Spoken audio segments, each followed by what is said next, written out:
আসসালামু আলাইকুম। ওয়ালাইকুম আসসালাম রহমতুল্লাহি দক্ষিণ কোশি যুব সমাজের আমাদের কবরস্থান মানে এটা তো শেষ ঠিকে নেই।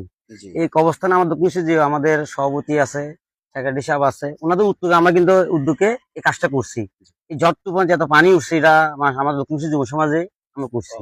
আমরা জানি আপনি আলহামদুলিল্লাহ। জালালাবাদ যে মসজিদের খতিব, জি আমরা জানি যে মানে এই কাজগুলি যে আমরা করতেছি মানে আমাদের কোনো ভুল ত্রুটি বা কোনো না না না না আলহামদুলিল্লাহ, যে কাজটা উদ্যোগ নিয়েছেন ভাই আপনারা যুব সমাজের, আমি একটা সাইনবোর্ড দেখেছি।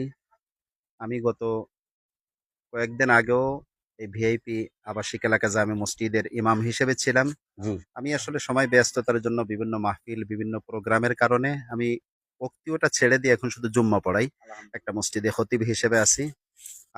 আলহামদুলিল্লাহ, ওখানেও আমি যেখানে জুম্মা পড়াই, মসজিদের নাম হজরত খাজা গরিবে নওয়াজ রহমতুল্লাহ আলাই জামি মসজিদ।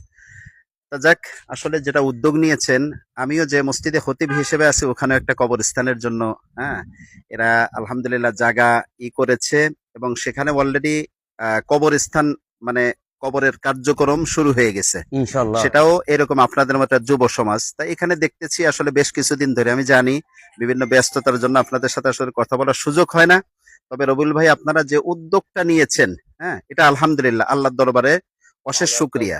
ভালো একটা উদ্যোগ নিয়েছেন।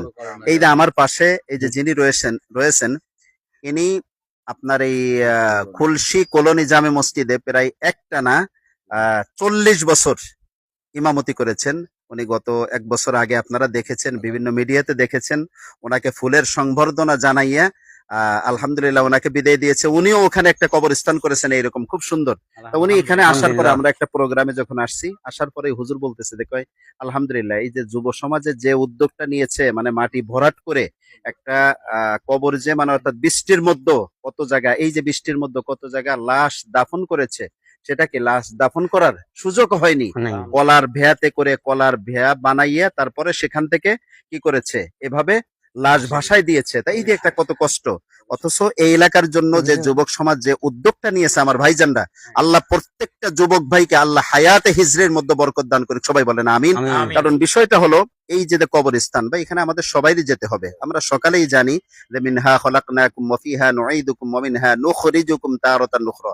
এই মাটির থেকে আল্লাহ তাআলা আমাদেরকে সৃষ্টি করেছে, আবার এই মাটির মধ্যেই কি প্রত্যাবর্তন করতে হবে। আবার একদিন আল্লাহর ডাকে সাড়া দিয়ে কিয়ামতের ময়দানে এই মাটির থেকে আমাদের উঠতে হবে। তা যেন আমাদের শেষ নসিবটা যেন এই কবরস্থানে এরকম ভাবে মাটিতে, এবং সবাই যেন জানাজা করে তারপরে আমাদেরকে দাফন করে। আমার যুবক ভাইরা যে উদ্যোগটা নিয়েছে, আলহামদুলিল্লাহ, আমি প্রত্যেকটা যুবক